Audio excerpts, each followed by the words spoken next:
کوئی غوث نہیں ہے سوائے اللہ کے، کوئی نہیں، غوث ایک ہی ہے جو فریادیں سنتا ہے اور فریاد رس ہے، اور فریاد کرنے والے کی فریاد کو سن کر اس کی تکلیف کو رفع کر سکتا ہے، کوئی نہیں سوائے اللہ کے۔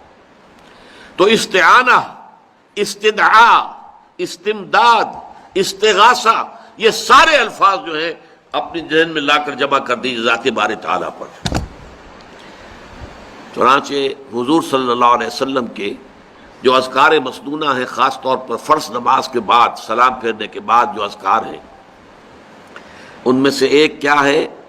اللہم اعنی علی ذکرک و شکرک و حسن عبادتک، پروردگار میری مدد فرما کہ میں تجھے یاد رکھ سکوں، بھول نہ جاؤں تجھے، تیرا شکر ادا کر سکوں۔ قرآن کہتا ہے مدد کرنے والا اللہ ہے، اللہ کے علاوہ کوئی مدد نہیں کر سکتا، کوئی بھی نہیں مدد کر سکتا۔